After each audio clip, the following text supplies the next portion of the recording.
So I've been doing some electrical work underneath the hood here on my FJ Cruiser, and it is time for me to change out those old corroded battery terminals. I mean, just look at these things. They are just absolutely worn out, and it is just time to get a little upgrade. So I clicked on over to old trusty Amazon, and I found these military grade or military style, whatever you want to call them, battery terminals, and hopefully they're going to work out a whole lot better than what we got going on over here. So as you can see, I've already taken the battery out, and there is some rust and corrosion drip down in there. We'll have to handle that a little bit later, but we need to first address these.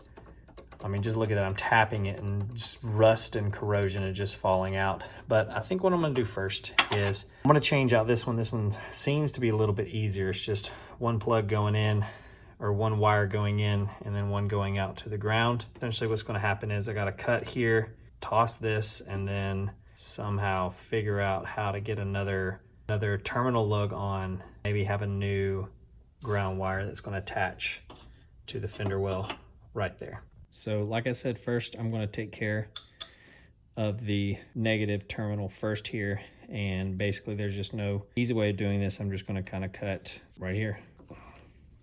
Bigger pliers or more muscle is needed, and since I don't have more muscle, bigger pliers it is. Oh yeah, that's like butter. This is essentially trash now. I guess I could keep this. Nah, trash. So now essentially what's going to happen is I have to strip back the wire so that way I can attach this lug right here, and then make it to where I'm probably going to have to bend it a little bit to be able to attach to this little nut right there on that side. And then I will also probably end up creating a really small wire that goes from here with another lug on it and attach it to the ground to the fender well. So let's measure out to how far we need to go with the stripping, and it looks right where those little perforations are right there. So I'll make just a little mark. I wish I had a bigger knife, but sometimes we can't choose the size of knife we have, so we just have to use what we got. Then from here it's just taking and going from there to there and just peeling it back. So there we have our exposed wires. Now we just need to put the lug on it and crimp it down and heat shrink. Now ideally you would want some actual hydraulic wire crimpers, but sometimes you just got to use what you got to use. And so I'm using my sheer muscle to do this, and yeah, that's not going anywhere. And then I'm going to tidy it up with a little bit of heat shrink.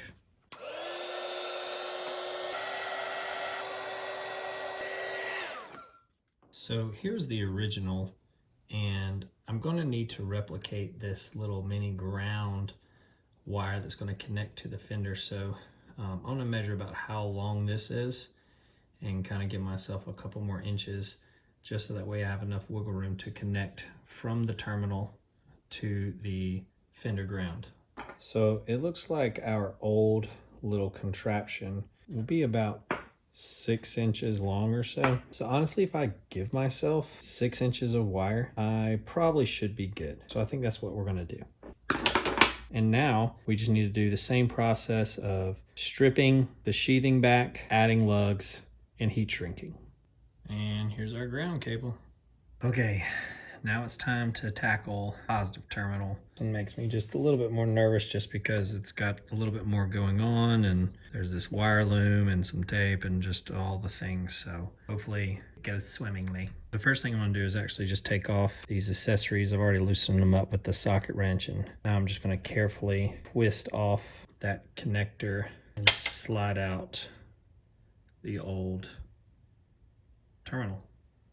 Now these connectors look pretty good. I'll clean them up just a little bit, and I probably am going to add a little bit of heat shrink and some tape just to reinforce these before I add them back to the new terminal. But now it's time to remove this thing. All right, I peeled back some of the heat shrink and it revealed this spot, so it looks like I can just cut right there.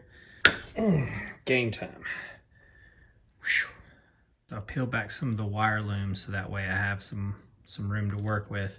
What I'm scared about is that this might not be long enough once the battery is actually in here to connect to the terminal. But basically it's going to be really tight, and hopefully it'll be long enough to where it can sit right there and have the terminal rings fitting right there on that little nook, and I can attach the other ones aside there. So fingers crossed for me as you're watching this. The same technique as before, top of the T right there, and then following this blue line, just kind of splice the sheath straight up like that, and then peel it back just like so. And then we'll cut off the flap right there. Twist it up good. Place a terminal on there. I'm gonna make sure I orient it on the side like that, so that way it can connect it here. Time for muscle man. All right, muscle up, boy. Boom. Yeah, that's on there good. Now some heat shrink.